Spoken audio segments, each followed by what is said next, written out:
This is the Blood Red podcast from the Liverpool Echo. Hello and welcome to the latest edition of the Liverpool Blood Red podcast. I'm Dan Kay and I'm joined here on this Friday afternoon by two fine gentlemen who have been up at Melwood today.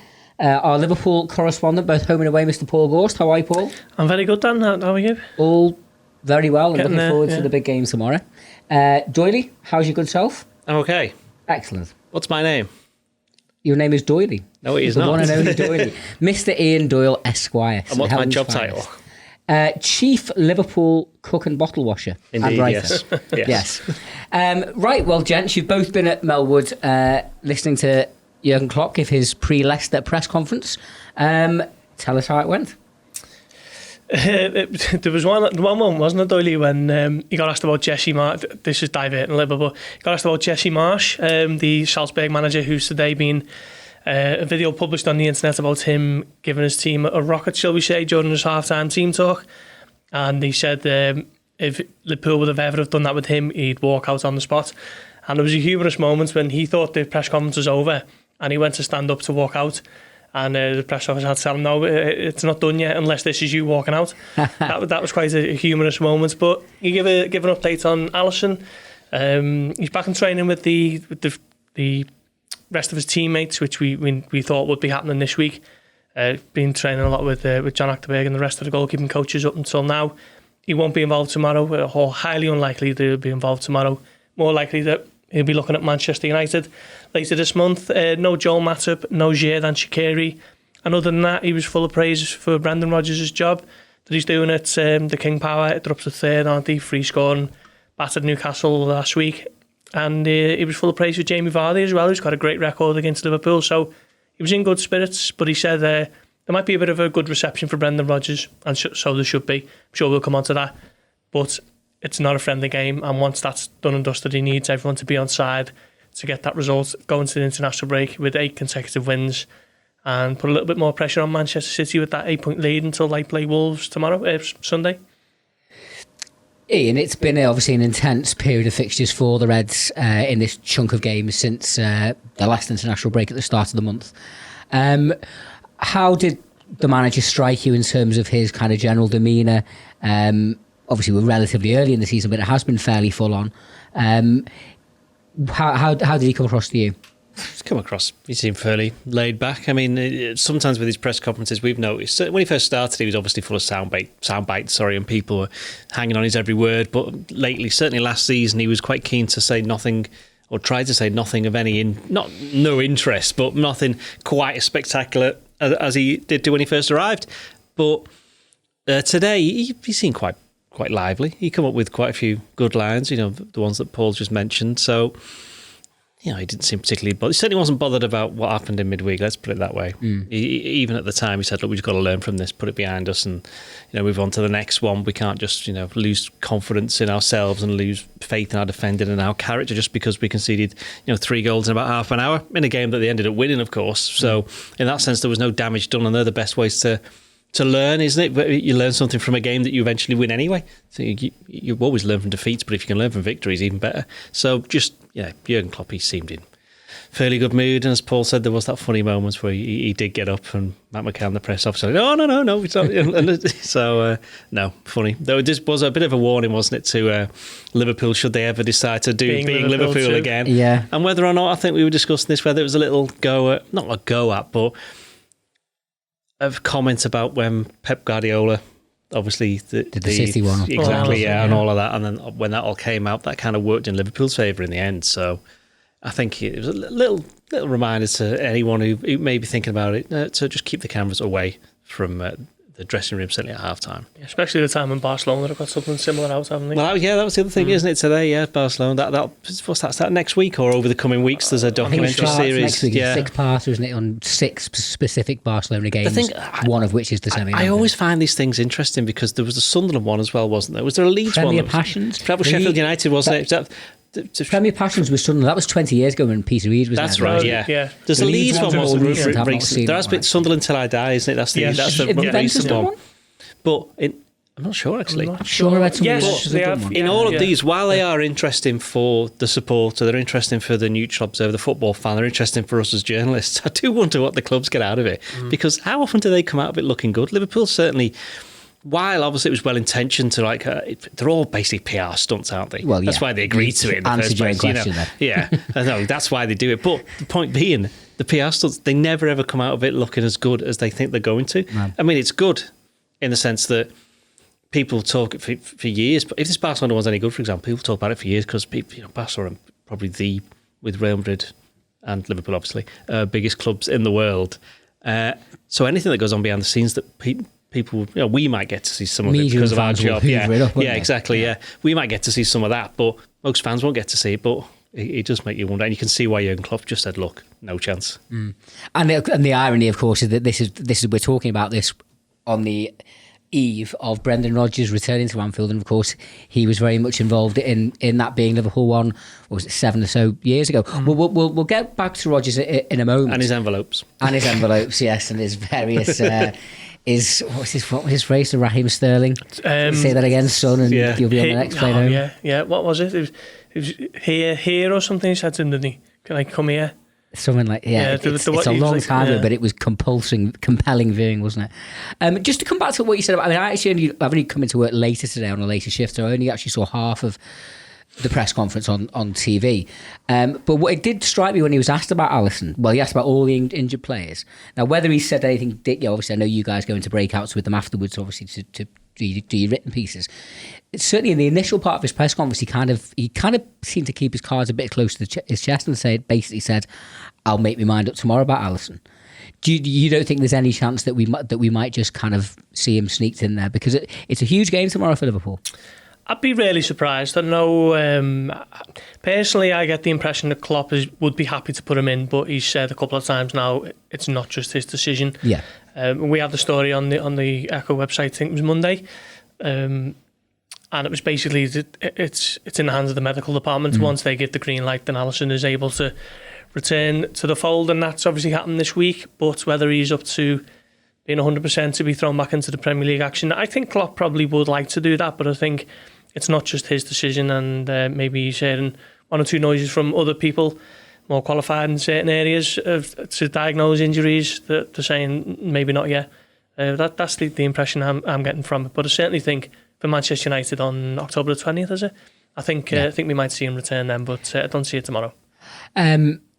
Would you like to see him return tomorrow, Ian? I mean, if Adrian does continue, I think it's fair to say Liverpool, he's very much proved his worth to Liverpool supporters over the last month or so. One slight hairy moment on Wednesday night when one of his passes from the back almost got cut up. But I thought particularly Sheffield United, when particularly in that second half there was a bit of an aerial bombardment, he looked very, very assured under the high ball, came and claimed the ball very, very well at times. Liverpool supporters should have no real fears if Adrian does continue between the six tomorrow, should they? No, not really. I mean, if Adrian had been struggling a bit, I'd imagine Alisson would definitely be playing tomorrow. They'd want to rush him back in, but Klopp's been fairly consistent and insistent on what he said about the treatment for Alisson is that, we're not going to rush him. There's no point. Calf injuries are difficult when you're a keeper because you put so much weight on it when you're jumping up. And he said, Alisson is not the smallest, shall we say. He's a big lad, so there's quite a lot of weight going on those calves. So he doesn't want to, there's no problem there with Adrian. He's playing very well. He's done better than anybody would have expected. And I wrote a piece earlier this week saying basically he's the best standing goalkeeper Liverpool probably have ever had in terms of it's obvious that Alisson is the number one choice.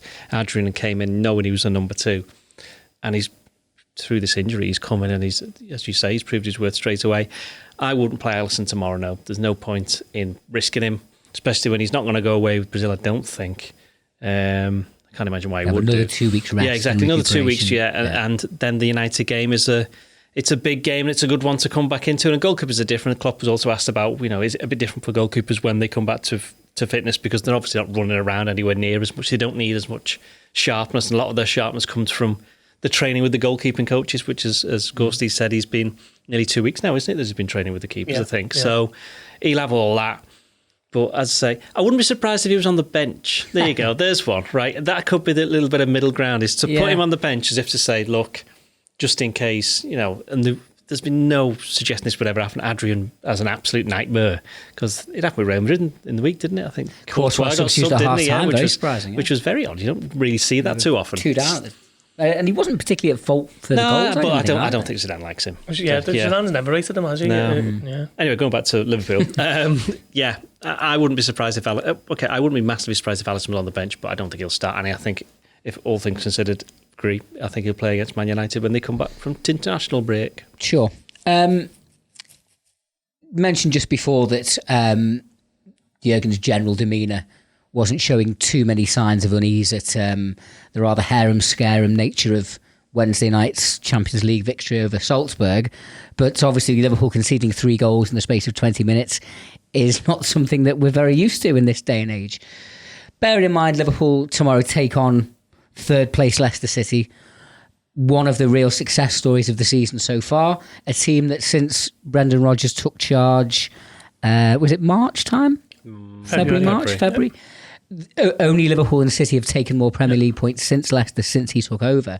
Obviously, they've got some very sharp players up front, not least Jamie Vardy. Are you concerned, should supporters be concerned, that the little bit of defensive fragility that the Reds have shown really through most of the season so far? I think we've only had I think Bramall Lane was only the second clean sheet of the season so far. No team. Leicester are the only team that's conceded as few goals in the Premier League. Liverpool, it's 5, isn't it? So it's actually a battle of the 2 best defences. So 0-0 written all over them. Liverpool's defence will certainly have to be on their mettle tomorrow, won't they? Yeah, I did the Poetry in Motion podcast yesterday, and I said at the time, I can see it being another wild game, to be honest, same as the other night. And I think Liverpool might have to score 2 or 3 to get a win. I know Leicester set up to counter-attack, and think that's been their strength for quite a while, really, particularly with Jamie Vardy, who scored as many as 7 goals against Liverpool. I knew he'd scored a few, but when I checked it out shortly before we come on, I couldn't believe it was that many. 7 goals against a team of Liverpool's calibre is some going. But I think he's a very good striker. Possibly could have had a better career somewhere else, but he's obviously got that Leicester win, and he's an immortal for Leicester, isn't he, for just what he did that season. But I think they've got some other decent players as well, like Yuri Tielemans and obviously James Maddison, both big threats. The full-backs, Klopp was talking about them, wasn't he, in his press conference? Ben Chilwell and Ricardo Pereira, both very good going forward. So this is a good team that we're up against tomorrow, and for me, I think they probably got the best chance of cracking that top 6 and breaking into it. It was only, what was it, 3 years ago that they won the Premier League. Yeah. Still a remarkable achievement, that. And I quite like them. I think they're upwardly mobile, they've got plenty of pace, they're great on the counter-attack, and I think they will give Liverpool a game tomorrow. So Liverpool will have to defend a lot better than they did on Wednesday. Joe Gomez is looking like he's going to be partnering Virgil van Dijk unless Dejan Lovren comes in, which you can't really see. So both centre-backs are going to have to be a lot sharper than you were the other night. And the full-backs might have to rein it in a little bit more than they did the other night, even though they were responsible for the second goal, weren't they? They very much were. You've kind of taken my next question to Doyle off me there. Klopp did mention that Joel Matip will still be unavailable. Do you see him changing that defence at all? Whether that involves moving Gomez to full-back or bringing Lovren in? The full-backs pushing forward is clearly a fundamental part of how Liverpool set up and play. Do you see any major changes likely defensively tomorrow in? No, I mean, Gomez will stay in only because Matip's not there. There's no way Lovren will play because he's even more rusty than Gomez is. The other option would be to play James Milner at one of the full-back roles, but I actually think he's going to play midfield because I actually think it's the midfield that was the issue on Wednesday. Okay, it didn't help that Van Dijk and Gomez hadn't played together for so long, but Fabinho, he's been very good since best part of nearly a year now, isn't it? Nearly since he started playing regularly, maybe last 10 months or so. But he was pulled out of position quite a lot because he wasn't helped by his 2 midfielders. I thought the midfield looked a bit tired second half. Henderson and Wijnaldum. It's no surprise to see they were the 2 that got subbed, and I wouldn't be surprised if neither of them plays on Saturday. I mean, the reality is, I think one of them will play, but I wouldn't be surprised if both of them don't play. Because if Liverpool, Jurgen Klopp's got all those midfielders, he's got a lot of options. He's interesting that he brought Cater on towards the end, and he's talked him up a little bit in the last week or so. So I'd expect him to get a start fairly soon. So yeah, I think it's more midfield than defence. I think Van Dijk and Gomez can work it out between themselves because they've done it before, so there's no actual worries there. In terms of Gomez's own performance, it's. I thought he was very good against MK Dons. He was okay for the first half an hour. I know Klopp said he was exceptional along with the rest of the team in the first half hour, but I don't quite agree. I don't quite agree with that. I think there's one or two. He's still only 22, isn't he? Yeah. So he's very young to be playing as centre back at that stage in the Champions League. And I remember last season when he played that half season before he got injured, there were certain games like when he played Fulham. Mitrovic gave him a little bit of the run around because he's a proper old school centre forward, hustling and bustling and all that, all arms and legs. Yeah, likes the ball up in the air, and I think that's something that maybe Gomez isn't so good at. He's too often for me at the moment lets the ball bounce or lets the ball go over his head. We might not see a lot of that from Leicester because they like to play Vardy in, and that could suit Gomez because of his pace. He's not going to get outpaced, I don't think, by Vardy because he is. I know Vardy's very quick, but so's Gomez, and Gomez, you'd say, is stronger than Vardy as well. So I think in that sense, if it was a foot race between any of the centre backs, either of the centre backs with Vardy, I'd back them. I think they position themselves better as well. Because I think that I'm pretty sure the last two times Liverpool played Leicester, I don't think Vardy played in the game at Leicester last season. He played in the 1-1 at Anfield, but I don't remember him doing anything because Leicester's goal was from a free kick, wasn't it? From a free kick, yeah. So, yeah, I can't see any major change in defence. I think it'll be the same defence that played against Salzburg. I think it's midfield where there will be, if it's not personnel changes, there'll be some tactical tweaks. Don't think they'll go 4-2-3-1. I think they'll do something, bearing in mind the players that Leicester have got. Fair enough. We'll move on to Brendan Rodgers, making his first professional return to Anfield since leaving his role. Almost, I think it's 4 years next week, isn't it? 4 years today. I thought it was today. Is it actually today? Yeah, 4 years today. Yesterday it was. I thought it was today. Yeah. What date are we on? Fourth. Oh, sorry. No, Yeah. Because I've written it for tomorrow's paper. 4 years of the day. The day of the 1-1 at Goodison and Thierry Henry's 0-0. Oh, it was 1-0. Sorry, 1-0. Sorry, apologies. Danny Ings' derby goal off him. It was Lukaku, wasn't it? Lukaku, from memory, Cham clearance hit somebody, didn't it? That's right. Yeah. And obviously Thierry Henry's famous knee touch of Jamie Carragher, which has spawned a million memes, and one that actually included in this podcast not so long ago. What kind of reception do you think he'll get? I hope it's a good one. I don't see a scenario where it isn't a good one. Liverpool fans will always remember what he did in that 2013-14 season and will try and forget what happened in the subsequent season after it. And yeah, I think he'll be given a great reception. He deserves it. Played some of the greatest football I've ever seen from a Liverpool team. Same, yeah. That's particularly particularly after Christmas up to the end of that season. Going to Old Trafford and absolutely battering Manchester United. That first half against Arsenal was still one of the greatest I've ever seen. The Merseyside derby where they trampled all over Everton. City game. City, that incredible 3-2. They battered Tottenham home and away. Just an incredible season and one that really should have been secured with a Premier League title. We all know it didn't happen and the wounds are still there for many Liverpool fans. It's a shame that it didn't.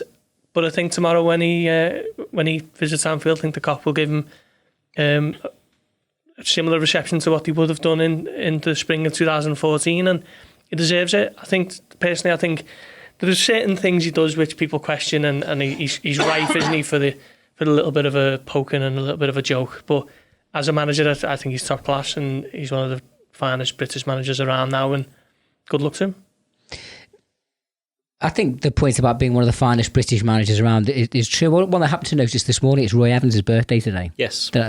71, yeah. Something like that. And I saw somewhere he is actually the last English manager to win a major trophy in this country, which is the 1995 League Cup. Well, hang on. Which is actually Joe Royle won the FA Cup in 1995 after him. So I'm sure. Cut that. 3 months apart. I'm sure there's been more since then. Must have been, surely.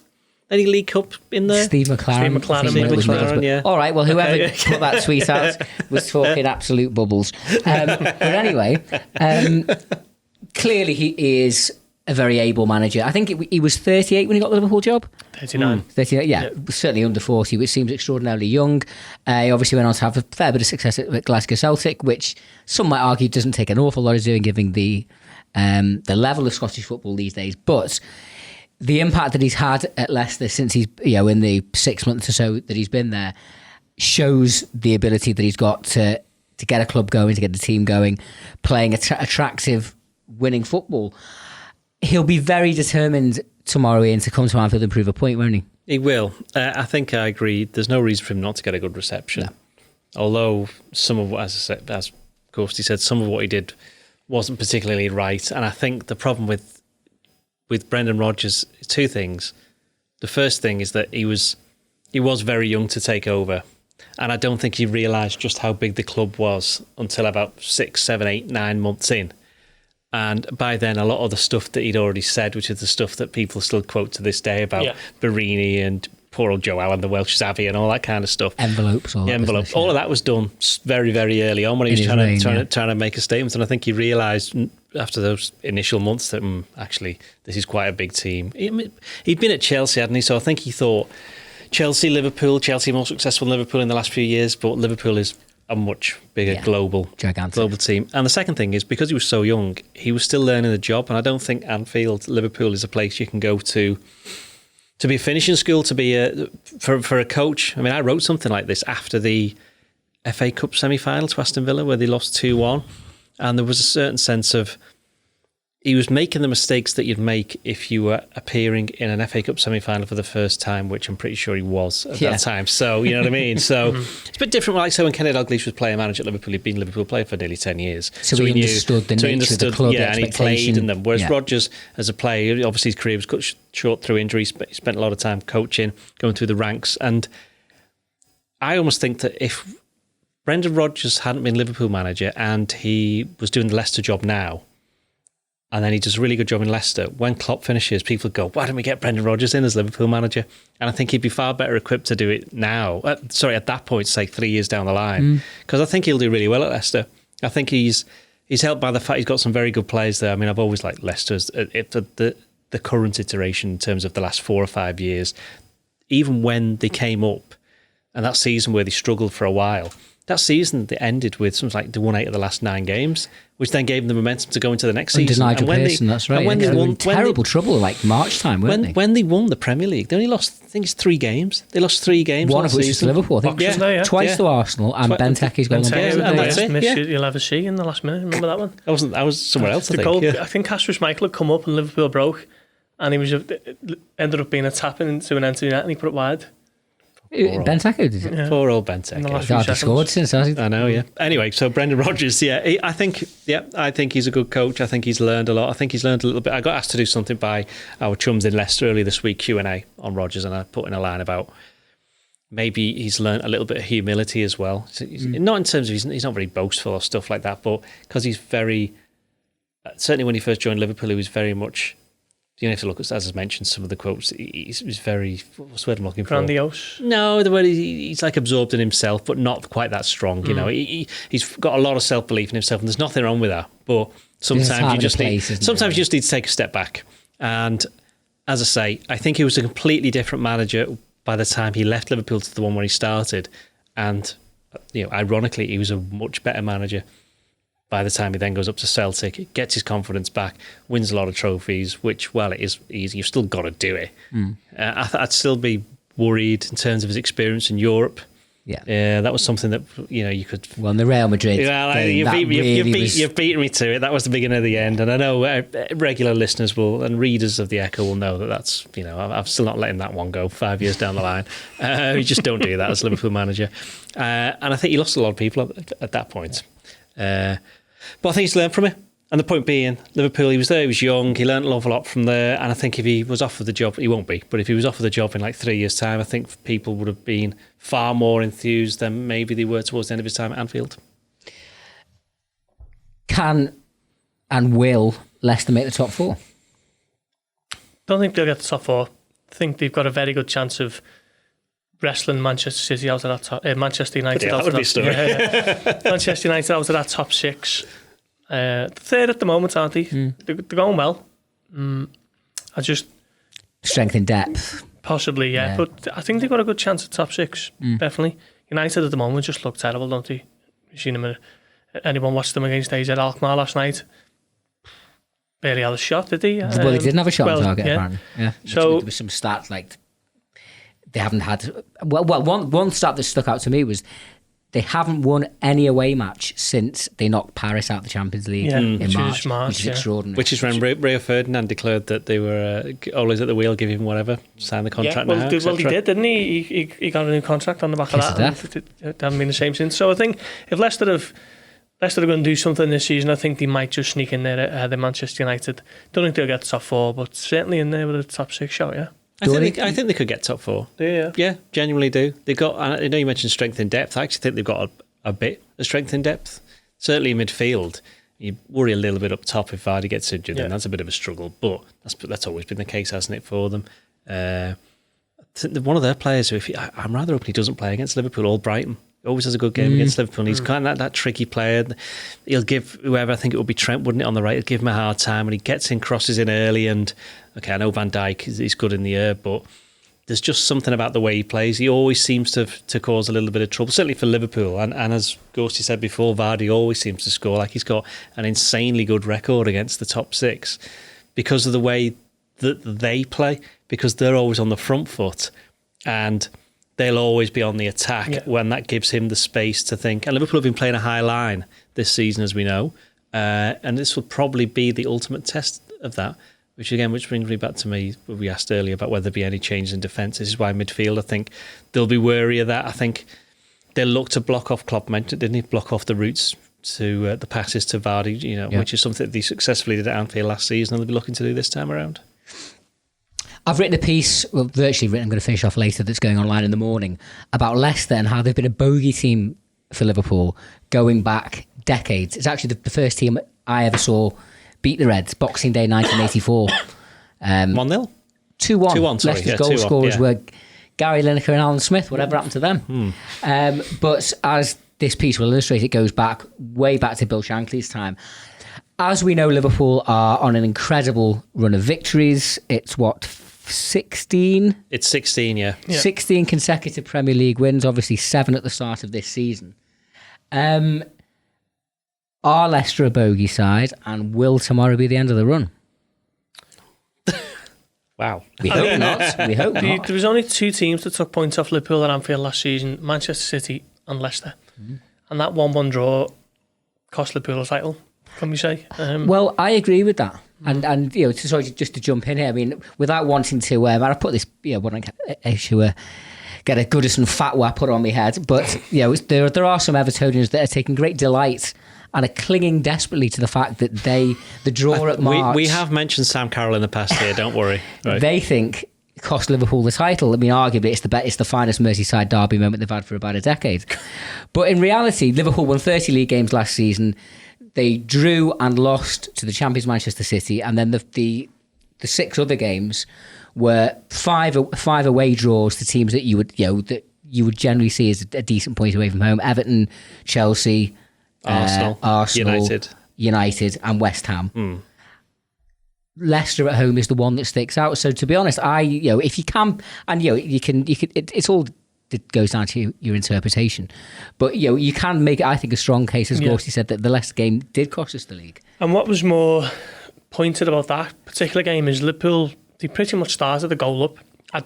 If you watch it back, I'm certain Leicester didn't have a touch before Sadio Mane opens the score. 2 or 3 minutes, wasn't it? After 2 minutes, and they held on, dug in, and got an equaliser and cost Liverpool the points. And when we had our little breakout bit with Jurgen Klopp before, I asked him about that game, and I said, there was only 2 teams who took points off his last season. It was obviously City and the other one was Leicester. Have you analysed that particular game, or has just too much happened since with Brendan Rodgers' appointments and so on? And first thing he mentioned was the snow. He said, well, it was snowing that day, so it won't be snowing tomorrow, so we don't think it's going to be a similar type of game. He said it was Liverpool who were trying to play the most football that day, and Leicester kind of left Liverpool to it and did what they like to do and knock it into the channels early. Whenever they have possession, he thinks it'll be a completely different game. And I think he's got a point. I think Leicester now look to get on the front foot a lot more under Brendan Rodgers. He's very much an attacking coach, isn't he? And we've all seen what his teams can do when they're on song. So I think it'll be a different game to that one. But that 1-1 draw did cost Liverpool majorly last season. And if you're asking about them being a bogey side, I wouldn't necessarily have thought of them as that, but if you say that result cost Liverpool a title, and they're the biggest one going, aren't they? I think with that game, people forget that Keita should have had a penalty. Yeah. Nailed on, yeah. Yeah. Second half. And was that Ricardo? I think it was Ricardo that fouled him. And Keita, as you mentioned before, he's somebody who, personally, I think he'll start against Leicester. So whether or not that's something that, a little bit of evening up of stuff. Yeah, the snow. I remember the snow. And did Schmeichel make a really good save shortly after it went 1-0 from Firmino or somebody like that? What I remember about the weather was I actually had a little freebie through a friend in one of the corporate bits that night. So we went in the ground reasonably early. How was the food? Bang average, to be fair. All right. It wasn't the real high end one. It was more the kind of street food. No, it wasn't bad. But you had to buy your own ale, which was a bit of a disappointment. Yeah. Anyway, when we went in at like 6:30, it was winter, but it wasn't massively mad weather, and it appeared that there was like a really intense kind of hail sleet storm right in the in the last 20 minutes before kickoff. So there was actually quite a bit of standing ice sleet on the pitch. Which, I think, a couple of things were mentioned after the game. Was this the game about the way they cleaned up one penalty area and didn't do the other one? Yeah, that's right, yeah. And didn't have time to do the other one, sorry. Well, it didn't work though, did it? No. Our bogeys, I mean, I've actually started this piece that's going tomorrow with basically saying in the technology pervades every area of society now, including football, with sports science and analytics and XG and whatever. Are bogey sides even a thing anymore? I think they are, but I don't think Leicester are one anymore. I think you're showing your age a little bit by suggesting that Leicester are a bogey team, because I remember, my dad used to say, Leicester, bit of a bogey team, FA Cup semi-finals, quarter-finals, etc. Exactly, yeah. So all of those, and they'd always nick a win here, there, and they'd have a good record. I think they're only so much in terms of, it's like people think Burnley are a bogey side for Liverpool because of the way they play, certainly since Jurgen Klopp arrived. I think since that 2-0 against, they won at Turf Moor, they had about 57,000 shots. I think Liverpool have won every single, they've drawn one at home and they've won every single of the game against Burnley. So I don't think, a lot of these are to do with perception. Yeah. I don't think Leicester are a bogey team. I think if you're talking about bogey teams, Man City are a bogey team for Liverpool because they've lost the last couple. Yeah, exactly. Yeah. So I think Liverpool. I think bogey teams do exist. I think there are teams where once they get in your head, people go, oh no, we'll go playing these. Oh, do you remember this? And it's just it's human nature. That's what happens. I mean, you'd argue that Liverpool are a bogey team to Everton. You literally took the words out of my mouth then. Yeah, because they got into their heads because they haven't won at Anfield in 20 years, haven't won at Goodison since 2010. Leicester, though, maybe in the old days, historically, but again, late 90s. They had a great run late 90s under Martin O'Neill, didn't they? With that midfielder visit, Savage and Lennon. Say Liverpool don't win tomorrow, there will be some people who will go, oh, hang on a minute. Is this... Yeah, exactly. So it is about perception, but it's down to the results. I don't think any of the Liverpool players will be going out there thinking, oh, no, it's Leicester. Other than, it's Leicester, it's going to be difficult. And in answer to the question that you asked Gorsty before, did I say I think they can get in the top four? You did. I did, yeah. You've reiterated it. I couldn't remember whether I'd said that. It's been a long time. It's been a long day. A long week.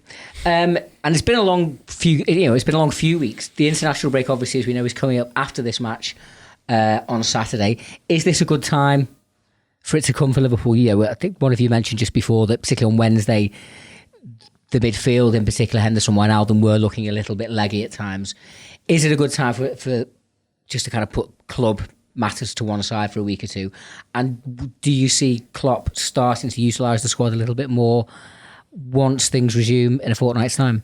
I think it's a great time to have an international break if you're Liverpool, because I think if you sign off tomorrow with 8 wins from 8, going into that international break, just knowing that there's going to be a minimum 5-point lead at the top, heading into what you're looking at the back end of October, what a position that is to be in. So answer your question on that one, I think yes, definitely.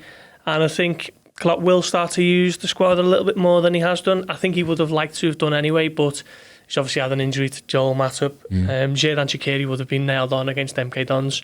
Unfortunately for him, he picked up an injury. So I'm expecting a few more changes after the break, with obviously Arsenal coming up in the Carabao Cup. Tottenham are in there amongst the rest of the fixtures, aren't they? So I think he will have to just change it up, 1 or 2 tweaks here and there. And yeah, I think if Liverpool can get a win tomorrow, sign off, knowing that they've got an 8-point lead until City play on Sunday. That's going to be a huge thing just to walk away from for a couple of weeks, and that'll be great news for Liverpool.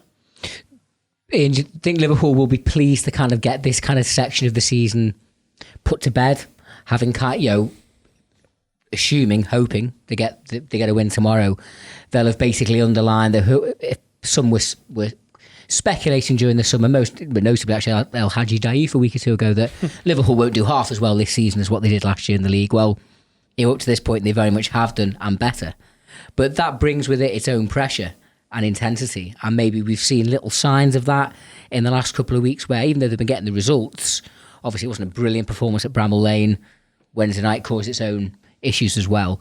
Klopp will be kind of relieved if he can get 3 points tomorrow, just to kind of put it to bed for a little while, recharge and go again come mid-October. I mean, don't forget, this section of last season is when they drew at home to City, drew at Chelsea, got beat by Napoli and got beat by Chelsea in the League Cup. Yep. And so that was probably, looking back, the most difficult part of the season. And when they came back for the international break, I think it was Huddersfield away, where they had a strange team with an awful lot of people were injured, and you had, I think it was Sturridge was up front and Lallana was on left wing and Shaqiri played. So there's a lot of changes in that particular game because of what had happened in the international break. So there's the two sides of it. One, it was good the international break that time came because the players were a bit tired. But then secondly, the problem was most of them then got injured. So then, some of them didn't play, some of them had to play through. It was Manny did his hand or something, or he'd broken his finger or his thumb, or was it? Yeah. So they're the two sides to it. I think, okay, let's say Liverpool lose tomorrow. They'd still be at the very least 2 points clear going into the second international break, and I think you would have taken that at the start of the season, especially with the likes of playing Chelsea away and Leicester at home. Yeah. Not easy games. But yeah, I think it has come at a good time because some of the players looking a bit tired. But if as you say, Shaqiri's injury, Origi's injury as well, the pair of them would have played at least 3 more games. Well, Shaqiri hasn't played any, but Origi would have played at least, I think, 3 more games than he has done. And there would have been a bit more rotation. I think it's interesting because I think Klopp desperately wants to change his midfield. He really wants to, but he's now thinking, hang on, we've won again, and we keep on winning. I don't want to make too much of a deal. I could throw Lallana in, but he's only had that one game. I could throw Oxlade-Chamberlain. He's not quite back. He would have played Keita, I think, on some of these, which is why I think he'll play tomorrow. And who's left? Shaqiri would have played there as well, couldn't he? So there are options that I think he would have liked to have chosen, but couldn't. And well, we said it last time, as Gorst said, we thought there'd be more changes. I think next between the October and then the November international break, I think there will be quite a lot of changes because the 2 Champions League games are Genk home and away, which aren't, you'd like to think, the most difficult. If you are going to rest any players in the Champions League, it'd be those 2 games, or rotate them, not rest them. Arsenal, Carabao Cup, and then that prepares them for the league games, which aren't easy, are they? You've got United, Tottenham, and who was the other one? Well, Villa away, and then it ends with November the 9th, or I think it's actually Sunday the 10th now, isn't it? The final game before the November break is the showdown with City and Anfield. Exactly. So they'll want the players to be reasonably okay for that. So, yeah, I think the October international break has come at a good time, but it'll be an even better time if Liverpool win tomorrow. Yeah. Right, we'll start to wrap things up. Just touch on Salzburg in the week briefly. You were both at the UEFA Youth League match. Yes, we were. In the sunny delights of St Helens earlier in the afternoon. The epicentre of the universe, let's get it right. The epicentre of the universe, as Ian would obviously agrees. And it wasn't far off being a mirror image of the Champions League tie later in the night. Liverpool won 3-2. 4-2. Sorry, they were 2-1 down with about 12 minutes to go, weren't they? They scored 3 late goals. We don't want to be going to Salzburg for the final group game in December with anything riding on it. How much of a threat are the Austrians to Napoli, who they obviously will have a double header with when we go up against Genk in October, and even our own qualification hopes? I was really taken aback by how good they were, to be honest. I didn't know too much about them before Wednesday night. I knew the coach. I knew he was an American, and I knew Erling Haaland was the golden boy for them. But there was about half a dozen players who I was really surprised by, and they were very good on the night, and I think I've seen a tweet saying that they haven't lost a home now for something like 70 games, which is Liverpool do not want to be going to Australia in the final group game. Certainly don't want to be going to Australia. Be warm in December. You don't want to be going to Australia in the final group game in December and having to get a result, because that could be so problematic. So I think 6 points against Genk, home and away, is an absolute must. And then you're just hoping that Napoli and Salzburg cancel each other out. I can see Napoli getting a result at home. I think they're very good at home, aren't they? And they've got some top players as well. But maybe Salzburg can take points to the other end. So I think it's worked out quite nicely for Liverpool, actually, in that respect. But they've got to do the business against Genk, home and away. No questions asked. Starting with Belgium later this month. But yeah, there was quite a few Salzburg players who I thought, I like the look of him. I guess the encouraging thing from both fixtures against Salzburg on Wednesday was that this resilience that we've seen very much the Liverpool first team over the last year to 18 months clearly is a theme running through the club, because the young lads in St Helens, who probably were expecting, who were Salzburg, will kind of roll these over, they found themselves with a game on their hands in second half, but dug deep, found a way to win. And that kind of, that mentality is something that I think is, as time has gone on under Jurgen Klopp's reign at Anfield, is something that really is very much associated with what he instills into his players. And it can, in many ways, that kind of spirit can often overlook technical shortcomings, can't they? No, that's right, but that spirit, making a big deal of that spirit, is overlooking a technical advantage that Liverpool had in terms of in both games. It changed on the fact they changed the formation in the last 20-25 minutes. The under 19s in the Youth League, they started with a 3-4-3, which, because the way Salzburg played, they admitted it ended up being like a 5-3-2, which helped nobody because they were pushing the wing backs back, and then they changed to 4 at the back. And that's when straight away they scored one, then they scored another one, then they scored a penalty in injury time. And for the first team, it was bringing on James Milner, going to a 4-2-3-1. Two things happened there. One thing is that kind of helped protect the defence, because after that, Salzburg didn't really have any chance. I think they had one shot from range, which was straight at the keeper, I think. And of course, it meant Salah was in the central area, which meant that he was in the right place to then, when Firmino, who was then playing a little bit deeper, was then able to nod the ball on to Salah to score. And Liverpool changed to a 4-2-3-1 against Sheffield United on last Saturday. And that helped them in terms of going forwards. It made them a bit more, they had a bit more threat, and it was, not soon after that they scored, and they could have had a couple more goals. Divock Origi made a big difference playing down the left. So that was to help the attack, and the one on Wednesday was more to help the defence, although the changes did help mean that Salah was able to then get the winning goal. And that tactical fluidity, I think, is another real string to Liverpool's bow. The fact that, they can win games in any number of different manners. Sometimes it's this all free-flowing, blood and thunder attacking football. They can grind games out, but also to be able to switch and change tack within a game, I think it shows that this is a very well-coached, well-drilled squad, both at senior and youth level. Yeah, I think Jurgen Klopp hasn't got big numbers in the squad, and I don't think he likes to have too many. I think he prefers to tighten-knit squad with one or two to choose from, but he does have players who can play in several positions, and I think that's why he does prefer having, say a squad of 20 to 21 rather than 25 and 26, because players can play in 3 and 4 positions. You look at James Milner coming against MK Dons at left back, didn't he? He can easily play at central midfielder. Could even go in at right back if he absolutely has to. Fabinho's another one who started his career at right back. Xherdan Shaqiri can play in 3 and 4 and 5 positions. So across the whole team, he's got players who are very versatile. And I think that helps when you're chopping and changing your systems. And I think that is Jurgen Klopp's go-to substitution when Liverpool are up against it a little bit. Reverting back to 4-2-3-1, perhaps withdrawing Firmino a little bit, and Origi coming on to either the left side or down the middle, and it paid dividends the other night, because I thought once Milner and Origi come on, Liverpool were a lot better, and it was getting really worrying at that stage. It was 3-3, and you were thinking of Salzburg even going to nick this, but the change settled Liverpool down quite a lot, and they obviously got the winner. Right, well, we'll wrap things up in time-honoured tradition by asking you first off for your Liverpool 11 to start tomorrow against the Foxes. I don't see Alisson playing a part, if I'm honest. I think it's going to be Adrian in goal. Trent Alexander-Arnold at right back and Andy Robertson at left back. Joe Gomez and Van Dijk. That's the defence then. Yeah, we Midfield. all in agreement on that one, then. I wouldn't argue with that. I wouldn't alter that. No. Midfield's a bit different. Isn't Yeah. it? Fabinho. Yeah, Fabinho. Yeah, I mean, Yeah. he is going to need a rest at some point, Yeah. and he has looked a bit leggy. But Fabinho. yeah. So then that leaves 2. Keita. Keita, are we saying Keita? I'll jump in on Keita with Okay, this. so we Yeah. got Keita. So who's the third one? I'm going to go with Milner. Yeah. Yeah.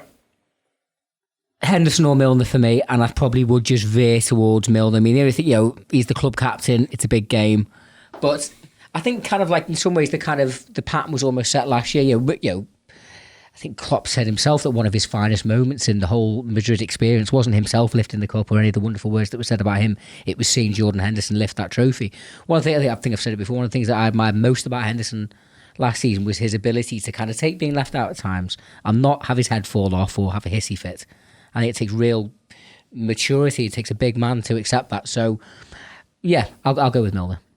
The long way around. I think I'm going to be contrarian and pick Wijnaldum. Okay. You can do what you want, but you've been outvoted, so it's not going to go in the team. Democracy. And up front? Yes. I'm still thinking Origi's going to have to play at some point. Maybe it's going to have to wait for Genk away.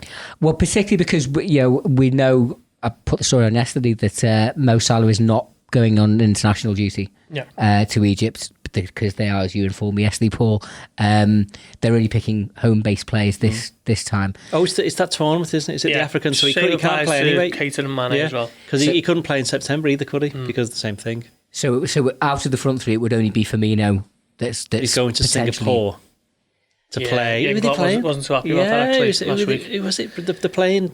It's not Holland? Singapore anyway. It's one of his teammates, isn't it? because they were in the States last time, wasn't it? Wouldn't they have played 2 games on either side of the Miami States? and LA, wasn't it? Yeah. I mean, he won't be in coach class, will he? But still, Have you been to Singapore? no, I haven't, Ian. No. I went a very long time ago when Liverpool were on Did you tour there, tour? 2001. 2001 it was. 2001, Wow, yeah. treble year. Did it- monsoon season. No, I just remember it as being that we got told don't cross the road where you can't because you'll get arrested, and also don't leave any Chewy because Chewy's banned. Isn't that St Helens? No, that's just electricity and water. We're all in agreement. Yes. The main front three. Yeah. Fine. And scores, predictions. 3-2 to Liverpool. Took the words out of my mouth. That's exactly what I've gone for. Now, I heard you say it's going to be a wild game. I actually don't think it's going to be wild. I think it's going to be tense. It's going to be a little bit fiddly, one of those tetchy games, I think. I think it's going to be 1-1.